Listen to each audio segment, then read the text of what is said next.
Filmed in front of a live Ghoulio audience.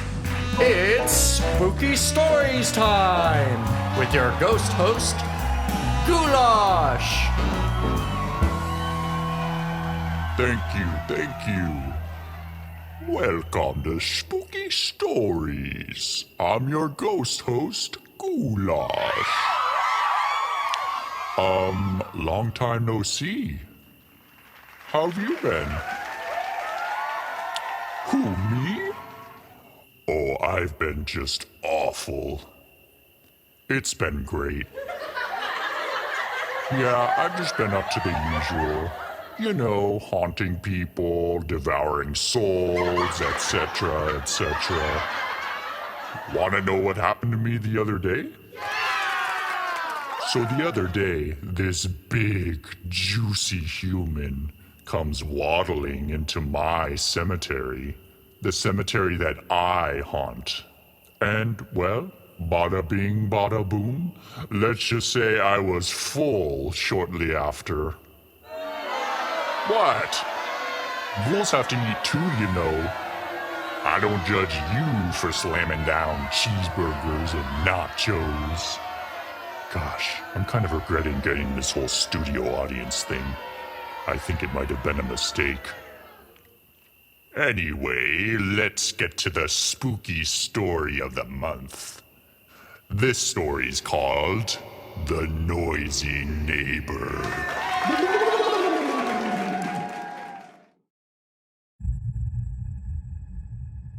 It was a typical Saturday night, nothing to do and nowhere to go, so I decided to watch a scary movie and veg out on the couch. I turned on the TV and chose the first horror movie I could find. I had a long day at work, and I was not in the mood to think whatsoever. A mindless slasher film was just what I needed to get through the night. Ooh, this movie's getting scary. I grabbed the blanket next to me and held it up to my face, in case I, needed to look away if something scary came on. I'll admit it, I'm a bit of a scaredy cat when it comes to scary movies, but I still love to watch them. I yanked the blanket up over my head. Man, this is a scary movie. Actually, was that noise coming from the movie? Yeah, it was probably from the movie. So I kept watching, and then... Wait, that time it kind of sounded like the noise was coming from outside my apartment.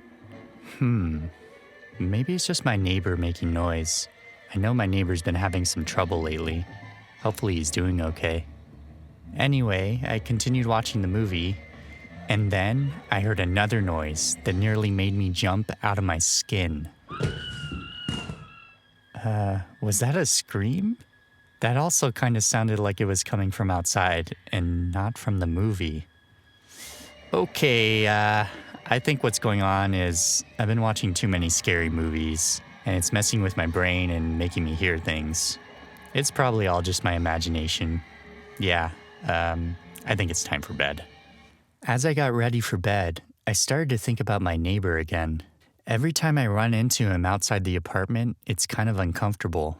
It's a shame because we used to talk to each other and be friendly, but I became busier with work, and I stopped talking to him because I was exhausted when I'd come home and just wanted to relax.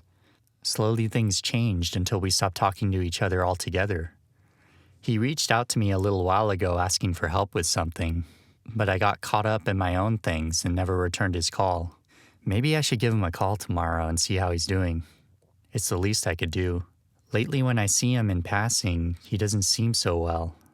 So I went to the kitchen, grabbed a pen and paper, and wrote, "Help Jason," and left it on the kitchen table to remind myself to call him tomorrow. Then I went to bed and fell fast asleep. I had a pretty strange night's sleep. I slept through the night for the most part, but I sort of remember being half asleep in the middle of the night and hearing noises again. It almost sounded like the noises were coming from somewhere in my apartment. I told myself it was probably nothing, so I just fell back asleep. I woke up the next morning to the sounds of sirens outside. I got up and walked over to the window to see what was going on, but before I could, I heard a loud at the door, followed by, This is the police. I opened the door. Hello. Are you Tim Parker? Yes, is something wrong, officer? I looked past the officer at the street, which was littered with police cars. Well, there's no easy way to say this, so I'll just say it. Last night, several people were murdered on your block. I'm sorry. Wait, what? Murdered? What happened? We have reason to believe your neighbor, Jason Cutterman, is responsible for murdering 12 residents on your street. In his apartment, we found detailed instructions of his plans to commit these murders. We're actually surprised to still find you here. Everyone else on this block was murdered except for you. Consider yourself lucky. Oh my god.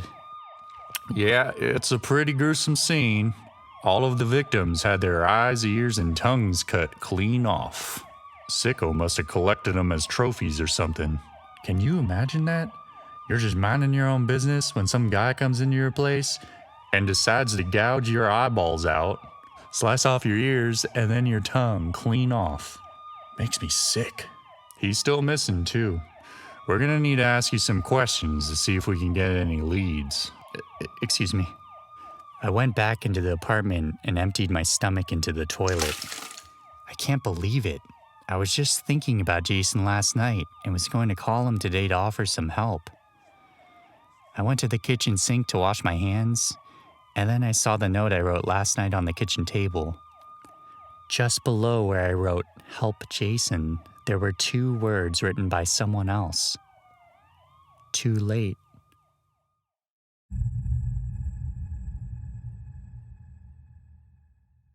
Too late, too late, too late. Ah, shit. I spilled my goo corn.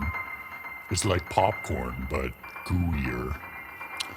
So yeah, I took care of the studio audience. So they're, no longer with us. I ate them. What? I couldn't help it. They were being rude to me and I was hungry. What else was I supposed to do? Let them leave? I don't think so. The truth is, they didn't matter to me. You're the only one that matters to me, listener. Thank you for listening, and we'll see you next time on the 13th of the month. See you then, my fellow ghouls.